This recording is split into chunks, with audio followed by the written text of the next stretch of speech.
মহারাজ, পিতৃদোষ মাতৃদোষ থাকলে পরিবারে কি কি হওয়ার সম্ভাবনা রয়েছে এবং তার কি প্রতিকার রয়েছে যদি একটু বলেন। জয় মা তারা, জয় গুরু বামদেব। আমি তারামায়ের অনুগত সন্তান শ্রীগোপাল। ভক্তরা, যদি দেখা যায় আমাদের জীবনের কোনো পূর্বপুরুষ তিনি সুন্দরভাবে মৃত্যু এবং মৃত্যু পরবর্তীকালে যে সকল সনাতন সংস্কৃতিতে যে স্তরগুলো হয় সেগুলো সুন্দরভাবে না হওয়ার কারণে একটা পিতৃদোষ বা মাতৃদোষ দ্বারা আপনি বর্তমানে একটা জায়গায় রয়েছেন। আপনার দৃষ্টি কিন্তু রয়েছে, তারা আপনার পূর্বপুরুষ উপরে চলে গিয়েছে, কিন্তু সেইখান থেকে তারা তাদের মুক্তি হেতু আপনার দিকে তাকিয়ে রয়েছে, তাদের প্রতিকার আপনি করছেন না। সেই অবস্থায় কিন্তু আপনার সংসার জীবনে বিভিন্ন রকম সমস্যায় জর্জরিত হবেন। সংসারে অশান্তি, কলহ, বিবাদ, অকারণে বিভিন্ন রকম সমস্যা, অ্যাক্সিডেন্ট পর্যন্ত হওয়ার সম্ভাবনা আছে। এবং আপনার যে সন্তান, সেই সন্তান কিন্তু শুভ বুদ্ধি সম্পন্ন হবে না। সে পড়াশোনাতে মন্দ বুদ্ধি সম্পন্ন হবে এবং সে চলা বলা বা জীবনের সফলতার দিকে সে কিন্তু জড়তা প্রাপ্ত হবে, তার জীবনে সহজে সফলতা আসবে না।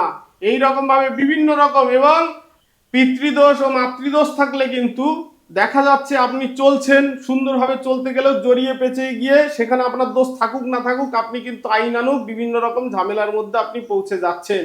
এবং আপনার সন্তান বা সেই যে বংশটা বৃদ্ধির হেতু যারা আসবে সেটা আসতে কিন্তু দেরি হয় বা বিভিন্ন রকম সমস্যার মধ্যে থাকে। এবং আপনার জীবনের সার্বিক যে মঙ্গল বা অর্থনৈতিক যে শ্রী বা সুস্বাস্থ্য এগুলো কিন্তু হবে না।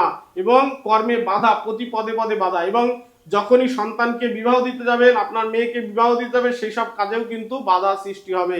এই জন্য দেখেছেন আমাদের সনাতন ধর্মীয় সংস্কৃতিতে আছে, যখন কোনো শুভ কাজ করতে হয় সর্বপ্রথমে পিতৃ মাতৃ তর্পণ করতে হয়। এটা কেন?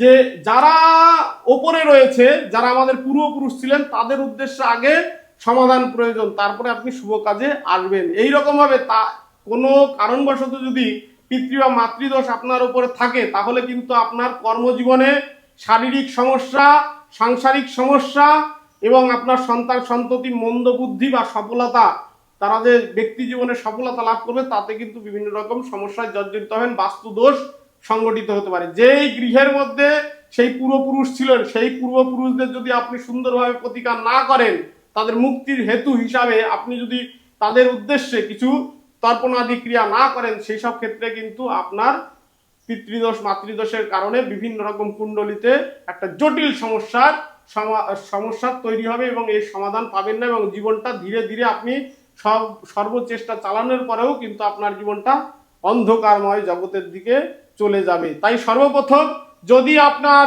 জীবনটা সুন্দর স্থিরভাবে সুন্দর একটি আলোর দিকে না চলে যায়, তাহলে সর্বপ্রথম নির্ণয় করুন আপনার পিতৃদোষ বা মাতৃদোষ রয়েছে কিনা। থাকলে সেটা সর্বপ্রথম আপনার প্রতিকার করার প্রয়োজন আছে। এই প্রতিকার করবার জন্য তারাপীঠ মহাশ্মশানে সিদ্ধপীঠ শক্তিপীঠ তারাপীঠে শুভ পূর্ণিমা বা অমাবস্যা তিথিতে আপনি তারামায়ের শ্রীচরণ পাদপদ্মে আসতে পারেন এবং সেখানে তারামায়ের কৃপা আশীর্বাদে এই তন্ত্রক্রিয়ার মধ্যে দিয়ে পিতৃদোষ বা মাতৃদোষ থেকে আপনার কুণ্ডলীর মধ্যে আপনার যে গ্রহ নক্ষত্র যে অবস্থান, সেই জায়গায় যে পিতৃ বা মাতৃ দোষ রয়েছে, সেই দোষ কিন্তু খণ্ডন করা সম্ভব দ্বারকা নদীর তীরে বসে।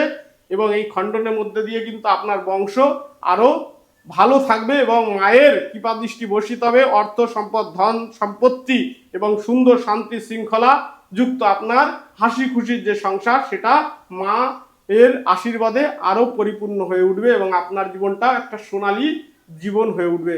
জয় মা তারা, জয় গুরু বামদেব, জগৎ জননী তারা মা। জয় মা, জয় মা, জয় মা।